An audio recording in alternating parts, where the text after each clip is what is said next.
Class ইলেভেনের ইংরেজির প্রস্তুতির জন্য তোমরা যারা রায়মার্টিনে প্রশ্নবিচিত্রা 2024টাকে বেছে নিয়েছো তোমাদের জন্য এই ভিডিওটা। আজকে আমরা আলোচনা করব মডেল কোশ্চেন পেপার 15। এটা রয়েছে পেজ নাম্বার 126। এখান থেকে আমরা এমসিকিউ, এসএকিউ এবং গ্রামারটা আলোচনা করব। একের দাগে আমরা জানি 10টা এমসিকিউ প্রথম থাকে প্রোজ আর পোয়েম থেকে, আর 11 থেকে 20 থাকবে উইলিয়াম শেক্সপিয়ারে র্যাপিড রিডার ওখান থেকে। তো আমরা সবকটা এমসিকিউর উত্তর আলোচনা করব। একে রয়েছে Sida had to be ready with a. সিডাকে রেডি হয়ে থাকতে হতো কি সঙ্গে নিয়ে বা কি রেডি করে নিয়ে। লীলা যখন খাবারের পরে ঘুমোতে আসতো সিডাকে তখন রেডি হয়ে থাকতে হতো গল্প বলার জন্য, কারণ সিডা গল্প বললে তবে লীলা ঘুমোতে যাবে। তো আমরা উত্তরে লিখব story when Leela went to bed. তাহলে অপশন নাম্বার ডিতে যাব, মানে সিডাকে স্টোরি বানিয়ে নিয়ে রেডি হয়ে থাকতে হতো যখন লীলা ঘুমোতে যাবে। আর দুয়ে দেখা গেছে lady Mohanlal was fond of a little dash. Lady মোহনলালকে তোমরা সবাই চেনো, মোহনলালের স্ত্রী। তিনি কিন্তু কী ভীষণ ভালোবাসতেন, উত্তর হচ্ছে গসিপ। ছোটোখাটো আড্ডা মারতে, গল্পগুজব করতে বা গুঞ্জন করতে, এগুলো করতে তার খুব ভালো লাগতো। আমরা অপশন নাম্বার বিতে যাব, গসিপ। আর তিনের দেখা গেছে after his release from jail Jimmy committed his second burglary at. Jimmy Valentine যখন জেল থেকে বেরিয়েছিল, ও জেল থেকে বেরিয়েছে পরপর 3খানা চুরি করেছিল, তোমরা সবাই জানো। প্রথম চুরি করেছিল রিচমন্ড ইন্ডিয়ানাতে, সেকেন্ডটা লোগান স্পটে, আর 3 নম্বর চুরিটা হয়েছিল জেফারসন সিটিতে। তো এখানে প্রশ্ন দিয়েছে দ্বিতীয় ডাকাতি কোথায় হয়েছিল, উত্তর হচ্ছে Logan spot, option number A. চারে দেখা গেছে god became man in all things except. ভগবান মানুষ রূপে প্রতিভাত হয়েছিলেন সব কিছুর মধ্যে, শুধুমাত্র একটা জিনিস ছাড়া। সেটা কি, উত্তর হচ্ছে সিন, পাপ ছাড়া। এটা মাদার টেরেজা নোবেল লেকচার থেকে নেওয়া, খুব সুন্দর প্রশ্ন। আর পাঁচে থাকে গ্যারিস জার্মানের র্যাপার্স, মানে উজ্জ্বল রংচঙে যে পোশাকগুলো। এখানে গ্যারিস মানে কি, গ্যারিস মানে হচ্ছে কালারফুল, রঙিন, অপশন নাম্বার এ। আর ছয়ের দাগেছে a sight so touching in its majesty. একটা দৃশ্য যেটা তার রাজকীয়তায় বা চমকের দিক থেকে হৃদয়কে ছুঁয়ে যাওয়ার মতো। এখানে ম্যাজেস্টি রেফার্স টু, এখানে ম্যাজেস্টি বলতে কোন জিনিসটাকে বলা হয়েছে, ওয়েস্টমিনস্টার ব্রিজের কথা বলা হয়েছে নাকি লন্ডন শহরের কথা বলা হয়েছে, উত্তর হচ্ছে B, option number B, the city of London. আর সাথের দাগে আছে the expression quench its speed. এই যে তার গতিটাকে থামিয়ে দেওয়া, এই কথার মানেটা কি, এই কথার মানে হচ্ছে স্লো ডাউন, মানে ধীর গতিতে নিয়ে আসা গতিটাকে, অপশান নাম্বার এ। আর আটের দাগে আছে the poem the sick rose belongs to. এই সিক রোজ কবিতা কোত্থেকে নেওয়া হয়েছে, উত্তর হচ্ছে songs of experience, option number B. আর নয়ের দাগে ব্রাদারহুড ইজ এ। ব্রাদারহুড কবিতাটা কেমন কবিতা, উত্তর হচ্ছে রিফ্লেক্টিভ পোয়েম, কারণ এখানে কিছু চিন্তা ভাবনা করার মতো কবিতা, কিছু শিক্ষা পাওয়ার মতো কবিতা। এরকম কবিতাকে আমরা রিফ্লেক্টিভ পোয়েম বলবো, অপশন নাম্বার সি। আর 10 দাগে the wind tells the mist. বাতাস কুয়াশাকে কী করতে বলেছিল, না সরে যেতে বলেছিল এবং জায়গা করে দিতে বলেছিল, অপশন নাম্বার বিতে যাব, সেকেন্ড অপশানে to move and make way for it.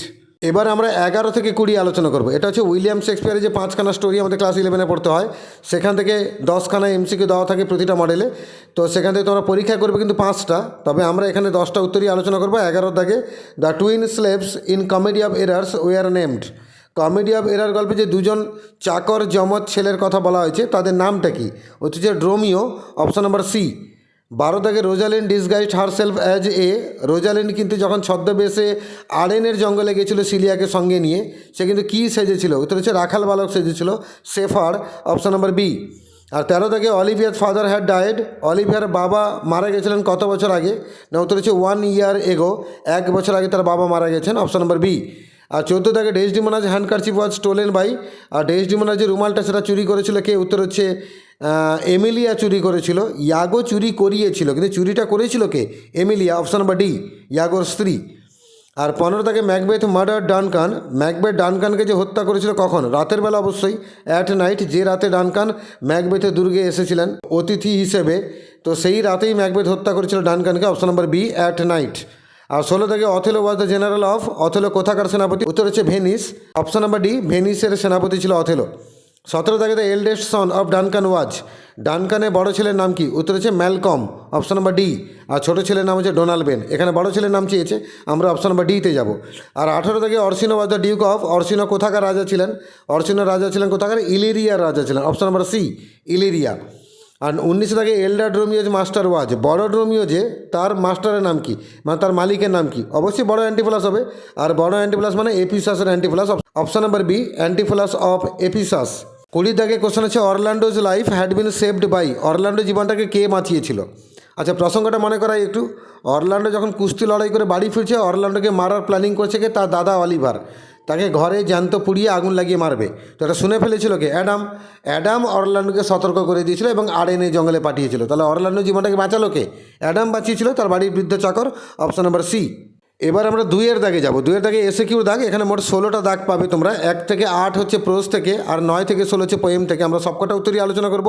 2-এর 1-এ আছে how many letters of the alphabet were known to Leela. ইংরেজি বর্ণমালার কতটা অক্ষর লীলার কাছে জানা ছিল? উত্তর হবে 2 or 3 letters of the alphabet were known to Leela. ইংরেজি বর্ণমালা 2 থেকে 3টে অক্ষর জানা ছিল লীলার কাছে। 2-এর দাগে কোশ্চেন আছে why was the police inspector furious. Police inspector রেগে আগুন হয়ে গেছিলেন কেন? তার উত্তরে বলবো the inspector was furious because mister Shivshankar did not consult with him before taking Sida in his house. Inspector রেগে আগুন হয়ে গেছিলেন কারণ শিবশঙ্কর তার সঙ্গে কোনো আলোচনা করেননি সিডাকে বাড়িতে নেওয়ার আগে। 3-এর দাগে কোশ্চেন আছে সো দে নেভার কেম, তাই তারা কখনোই আসতো না। হু নেভার কেম, কে বা কারা কখনো আসতো না? তোমরা কর্মা গল্পটা পড়েছো? লেডি মোহনলাল যিনি ছিলেন, লক্ষ্মী যার নাম, তার বাপের বাড়ির লোকজনেরা আসতো না কারণ মোহনলাল তাদেরকে পছন্দ করতেন না। ওটা হচ্ছে লক্ষ্মীজ রিলেটিভস নেভার কেম। লক্ষ্মীর যে আত্মীয় স্বজন তারা কিন্তু কখনো আসতো না কারণ মোহনলাল তাদেরকে পছন্দ করতেন না। Why was prince of peace sent to the earth. শান্তির রাজপুত্র যিনি, তাকে পৃথিবীতে পাঠানো হয়েছিল কেন? তো এই প্রসঙ্গে সবচেয়ে আগে জানতে হবে শান্তির রাজপুত্রটা কে। শান্তির রাজপুত্র কে? যীশু খ্রিস্ট, জেসাস ক্রাইস্ট। উনাকে পৃথিবীতে পাঠানো হয়েছিল কেন? না, একটা সুসংবাদ নিয়ে পাঠানো হয়েছিল যে সবাইকে এই পৃথিবীতে শান্তিতে বসবাস করতে হবে। আমরা এখানে মারপিট করব না, অশান্তি করব না, ঝগড়াঝাঁটি করব না, আমরা সকালে শান্তিতে বসবাস করব। এই সংবাদটা নিয়ে যীশু খ্রিস্ট মানুষ রূপে পৃথিবীতে এসেছিলেন। তার উত্তরে আমরা লিখব the Prince of piece was sent to the earth with a good news that everybody will live in peace. শান্তির রাজপুত্রকে পৃথিবীতে পাঠানো হয়েছিল একটা সুসংবাদ নিয়ে যে সকলকে শান্তিতে বসবাস করতে হবে। আর 5-এ দেখা যাচ্ছে who launched about Elmore town in is quiet way. একদম নিজস্ব শান্ত ভঙ্গিমায় গোটা এলমোর শহরে ঘুরে বেড়াচ্ছিলেন কে বা কারা? উত্তর হচ্ছে Ben Price launched about Elmore town in is quiet way. একদম নিজস্ব শান্ত ভঙ্গিমায় গোটা এলমোর শহরে ঘুরে বেড়াচ্ছিলেন কে? বেন প্রাইস, সেই বিখ্যাত গোয়েন্দা যিনি জিমি ভ্যালেন্টাইনকে গ্রেপ্তার করেছিলেন। মনে পড়ছে? 5-এর অরে একটা কোশ্চেন আছে what did the Warren advise Jimmy. Warren জিমিকে কি উপদেশ দিয়েছিল? তো ওয়ারেন যে খুব ভালো মানুষ, জিমিকে তো ভালো উপদেশ দেবে। আমরা লিখবো the Warren advised Jimmy to stop cracking safes and live straight. Warren জিমিকে বলেছিল সিন্দুক ভাঙা বন্ধ করতে এবং সহজ সরল বা সোজা সাপটা জীবনযাপন করতে। 6-এর দায়ের কোশ্চেন আছে how much money did mother Teresa receive from the man who was lying on his back for the last 20 years. গত 20 বছর পিঠে ভর করেছে প্যারালাইসিস রোগী যে শুয়েছিল, তার কাছ থেকে মাদার টেরেসা কত টাকা পেয়েছিলেন? উত্তর লিখব mother Teresa received $15 from the man. ওই মানুষটার কাছে মাদার টেরেসা $15 পেয়েছিলেন। বলো দেখি সেই $15 লোকটা কীভাবে এনে দিয়েছিল? না, ওই লোকটা তার একমাত্র সঙ্গী স্মোকিংকে 1 সপ্তাহ বন্ধ করে দিয়েছিল এবং সেখান থেকে $15 জমিয়েছিল আর সেই টাকা মাদার টেরেসাকে দান করেছিল। সেই 6-এর অরে একটা কোশ্চেন আছে who was the son of God. ভগবানের পুত্রটা কে? ভগবানের ছেলে কে? অবশ্যই যীশু খ্রিস্ট। আমরা উত্তর লিখব Jesus Christ was the son of god. যীশু খ্রিস্ট ছিলেন ভগবানের পুত্র। 7-এর একটা কোশ্চেন আছে how will the time of the art festivals in close be decided. একটা স্কুলে যে আর্ট ফেস্টিভ্যাল হবে তার সময়সীমাটা নির্ধারণ করা হবে কি করে, সিদ্ধান্ত নেওয়া হবে কি করে? উত্তরে লিখব the time of the art festival in the school should be decided according to the location. স্কুলের আর্ট ফেস্টিভ্যাল কখন হবে সেই সময়টা নির্ধারিত হবে ওই স্কুলের ভৌগোলিক অবস্থানের উপর নির্ভর করে। 8-এর দাগে একটা কোশ্চেন আছে who banished art from the daily lives.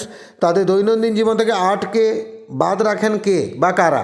উত্তর হচ্ছে some of us think that art is the domain for the rich and pleasure loving and they banish art from the daily lives.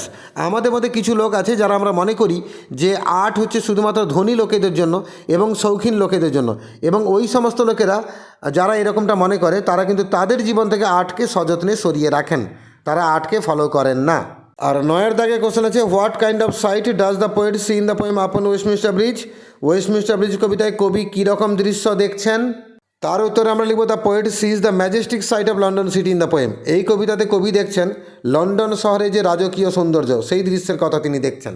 আর 9-এর অরে একটা question আছে the very houses SIM asleep. ঘর বাড়িগুলোকে ঘুমন্ত মনে হচ্ছে। What does this suggest? এই কথাটা কি নির্দেশ করছে? This suggest that the people inside the houses SIM asleep. এই জিনিসটা নির্দেশ করে যে ঘরের ভিতরে যে লোকজনেরা ছিল তারা সকলে ঘুমোচ্ছিল। 10-এর দাগে কোশ্চেন আছে why is the beauty of the morning compared two A garment in the poem upon Westminster bridge. আপন ওয়েস্টমিনিস্টার ব্রিজ কবিতায় সকালের যে সৌন্দর্য তাকে পোশাকের সঙ্গে কেন তুলনা করা হয়েছে?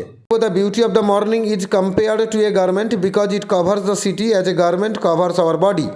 সকালের সৌন্দর্যকে তুলনা করা হয়েছে পোশাকের সঙ্গে, কারণ কি না এটা শহরটাকে ঘিরে রেখেছে সেভাবে যেভাবে পোশাক আমাদের শরীরটাকে ঢেকে রাখে। What does the dark secret love of the worm do to the rose? Actually কীটের যে অন্ধকার গোপন ভালোবাসা সেটা গোলাপের কী ক্ষতিটা করে দেয়? আমরা লিখব the dark secret love of the worm destroys the rose's life. মানে কীটের যে অন্ধকার গোপন ভালোবাসা সেটা কিন্তু গোলাপের জীবনটাকে ধ্বংস করে। 12 দাগে আছে which Brotherhood does the poem talk about in the poem Brotherhood? Brotherhood কবিতায় কোন ভ্রাতৃত্ববোধের কথা কবি বলেছেন? The poem talks about international Brotherhood. এই কবিতা বলে আমাদেরকে আন্তর্জাতিক ভ্রাতৃত্ববোধের কথা। 13 দাগে যে from where did the wind come in daybreak? Daybreak কবিতায় বাতাস উঠে আসছে কোত্থেকে? তোমরা কবিতাটা পড়েছ, বাতাস এসেছিল সমুদ্র থেকে, তাই আমরা লিখব the wind came from the sea in the poem daybreak. Daybreak কবিতায় বাতাস কিন্তু এসেছিল সমুদ্র থেকে। 13 অরে একটা কোশ্চেন আছে, হোয়াট ইজ বেলফ্রাই টাওয়ার? বেলফ্রাই টাওয়ার জিনিসটা কি? তোমরা জানো গির্জা প্রাঙ্গণে একটা উঁচু টাওয়ার থাকে, সেই টাওয়ারে একটা ঘন্টা লাগানো থাকে এবং একটা ঘড়ি লাগানো থাকে, সেই টাওয়ারটাকে আমরা বেলফ্রাই টাওয়ার বলি। আমরা লিখব এই high tower in a church with a bell is called belfry tower. আর 14 দাগে একটা কোশ্চেন আছে, how are the fiery ringlets formed in the poem meeting at night? Meeting at night কবিতায় যে উজ্জ্বল আংটির মতো ঢেউগুলো সেগুলো তৈরি হচ্ছিল কীভাবে? প্রেমিকটা যখন নৌকা নিয়ে এসেছিল সেই নৌকার গতির জন্য ছোটো ছোটো আংটির মতো ঢেউয়ের তৈরি হচ্ছিল, আর সেই ঢেউগুলোকে উজ্জ্বল চাঁদের আলোতে উজ্জ্বল দেখাচ্ছিল। তো আমরা লিখব little waves like ringlets are formed by the movement of the boat and they look fiery in the moon light. 15 দাগে কোশ্চেন যে why is the love in the poem the sick rose secret? Secret কবিতায় যে ভালোবাসার কথা বলা হয়েছে সেটাকে গোপন কেন বলা হয়েছে? উত্তরে লিখব the worms love is secret because the worms evil intention is unknown two the রোজ। এখানে কীটের ভালোবাসাকে গোপন বলা হয়েছে কারণ কীটের যে অসৎ উদ্দেশ্য সেটা কিন্তু গোলাপের কাছে অজানা ছিল। 16 দাগে কোশ্চেন আছে, what does the poet think about his life in the poem Brotherhood? Brotherhood কবিতায় কবি মানে অক্টাভিও পাজ তার নিজের জীবনটাকে নিয়ে তিনি কী ভেবেছেন? The poet thinks that his life is very short and insignificant. কবি মনে করছেন যে তাঁর জীবনটা খুবই ছোট এবং সেটা তুচ্ছ, মানে আদৌ তার মধ্যে কোনো তাৎপর্য নেই বা গুরুত্ব নেই। এবার আমরা গ্রামারে চলে যাব, টেক্সচুয়াল গ্রামার। 4 এ 1 দেখে, why are you so rough? তুমি এত বাজে কেন? এটাকে অ্যাসার্টিভ করতে বলেছে। এটাকে যদি স্টেটমেন্ট করতে বলতো যে তুমি এত বাজে কেন, তার মানে তুমি হও ভীষণ বাজে, ইউ আর ভেরি রাফ, এটা এটা স্টেটমেন্ট হয়ে যেত। কিন্তু আমাদেরকে অ্যাসার্টিভ করতে বলেছে, মানে সাবজেক্ট ভার্ব অবজেক্ট এই স্ট্রাকচারে আসতে বলছে। তাই তুমি এত বাজে কেন, তার মানে তোমাকে বলতে বলা হচ্ছে তুমি কেন বাজে। তাহলে you are asked why you are so rough, এটা হলো আমাদের অ্যাসার্টিভ। 2 দাগে on the very day he rode this letter Ben Price came to Elmore. তিনি এই চিঠিখানা যেদিন লিখেছিলেন, মানে জিমির কথা বলা হচ্ছে, সেই দিন বেন প্রাইস এলমোর শহরে এসে গেছিলো। এটাকে সিম্পল প্রেজেন্ট টেন্স করতে বলেছে। মানে গোটা বাক্যের দিকে তাকাও, দুটো ভার্ব দেখতে পাবে, একটা হচ্ছে রোড, একটা হচ্ছে কেম। এই দুটো ভার্বকে প্রেজেন্টে নিয়ে চলে এলেই উত্তর হয়ে গেল। সেক্ষেত্রে আমরা লিখবো on the very day he writes this letter comma Ben Price comes to Elmore. এটাকে we could not make it sooner, আমরা এটাকে দ্রুত করতে পারিনি, এটাকে ভয়েস চেঞ্জ করতে বলেছে। আমরা লিখবো it could not be made sooner by us. 4 দাগে বলেছে he stared at the lighted windows of the train going past him in quickening tempo. এটাকে সিম্পল করতে বলেছে, এটা কোশ্চেনটা ভুল দিয়েছে, বাক্যটা কিন্তু সিম্পলে আছে, তাকে কমপ্লেক্স করতে হবে, মানে আমরা লিঙ্কার জুড়ে দিয়ে কমপ্লেক্স করবো। জাস্ট তোমরা কোশ্চেনটা ঠিক করে নেবে, এটা সিম্পলে দেওয়াই আছে অলরেডি। একে কমপ্লেক্সে কনভার্ট করলে কী হবে সেটাই আমরা আলোচনা করব। আর কমপ্লেক্স করলে অ্যান্সারটা হবে he stared at the lighted windows of the train which were going past him in quickening tempo. আর 5 থেকে they can not differentiate between a painting and a photograph. এটাকে ডিফারেন্সিয়েটকে নাউন করতে বলেছে। ডিফারেন্সিয়েটের নাউন হচ্ছে ডিফারেন্স, মানে পার্থক্য। তো আমাদের উত্তরটা হবে they can not make difference between a painting and a photograph. 6 দাগে আছে Leela's mother notice that a gold chain Leela had been wearing was missing.